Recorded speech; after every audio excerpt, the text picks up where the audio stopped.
Small utility-type vehicles are all the rage these days. Canadians are looking for something that offers some usable and functional space. It's smaller, so it's easier to maneuver and better on fuel. Last season, Zach had a day in Montreal to spend with the all-new 2018 Toyota C-HR. Recently, I got to spend a whole week with it. Now, Zach had a lot of fun with it on a road circuit and really got to put it through its paces. You can see that full review on our website, drivingtelevision.com. So here are my thoughts after spending a week with the Toyota C-HR. Zach went into a lot of detail in his review in regards to the unique styling of the C-HR. The overall diamond-inspired design is like nothing else on the road. Its sharp angles and strong lines make it stand out when compared to the competition like the Nissan Qashqai and Honda HR-V. The silhouette is unmistakable as a crossover, but its funky design is my top pick based on looks alone. This car actually got a lot of attention. I had several people stop and ask me about it when I'd parked it or filled it up with gas. I posted photos and videos on social media, and people either loved or hated the styling. There wasn't a lot of middle ground. That being said, I also love how this rear handle looks, but small kids might have a hard time accessing it. The interior is stunning. The layout and design look and feel phenomenal. Piano black, soft touch points, and a variety of other fabrics throughout look very tasteful. All buttons, knobs, and controls can be easily reached and seen by the driver. Standard equipment includes 7-inch touchscreen display, heated front sports seats, tilt and telescopic steering wheel, as well as an electrochromatic rearview mirror with backup camera. There are a few complaints about the lack of connectivity. This Toyota has no Android Auto or Apple CarPlay. It's also missing navigation and satellite radio. But that being said, Gen Xers, who this vehicle is targeted at, will most likely have their own cradle for their cell phone, downloading and streaming their own music, as well as using their own navigation.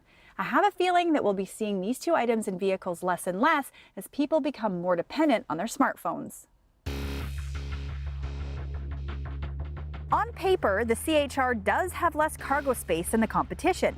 The big issue is due to the steeply inclined rear hatch. You lose some height when stacking things in the back. With that being said, the seats split 60-40, and I had more than enough room for Jasper's kennel, a huge run to Costco, and I still had room to spare. Unless you regularly carry a lot of gear and/or passengers, what the C-HR offers is good enough. Well, Zach obviously had a lot of fun tossing this C-HR around while he was driving it in Montreal, but most people aren't going to be driving their vehicle that way. I think consumers are really looking for is how a vehicle will fit into their daily lives.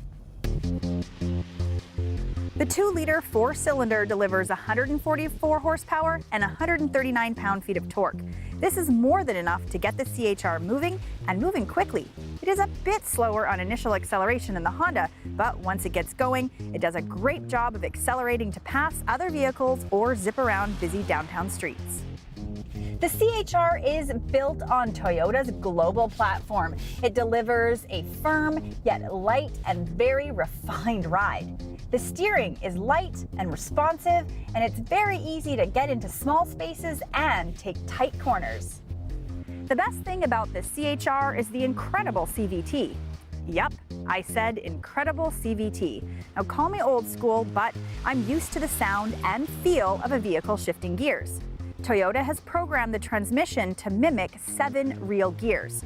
Obviously, the younger generation might not even know the difference, but if you're a bit older like me, you'll have no idea that this was not the same style of transmission from the good old days.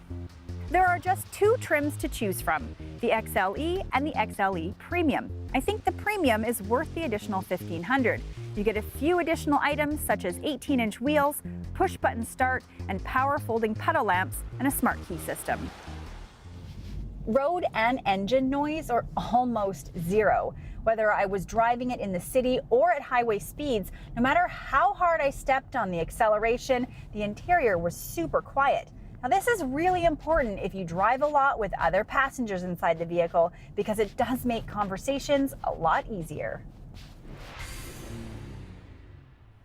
Zach and I both love driving this vehicle, considering it's got a lot of competition with vehicles like the HR-V and the Qashqai. Now, the number one complaint that I have, as well as from our viewers that commented and got involved with some of our conversations on social media, is the lack of all-wheel drive. But hopefully Toyota is listening and we'll see it available in the future. You've got a car that's a lot of fun to toss around. It comes standard with Toyota Safety Sense, and I think it's the best looking vehicle in its class. So Zach, what did you think of the CHR? You know, my problem with the CHR is every time I hear the name, all I think of, because I have a radio background, is CHR stands for Contemporary Hit Radio, Top 40, the Top 10 at 10, the most requested of the songs, backwards in order, here they come. Okay, let's reel you in and talk about the Toyota CHR. We're here to talk about cars, automotive. Well, to use another radio phrase, we'll see if it hits number one.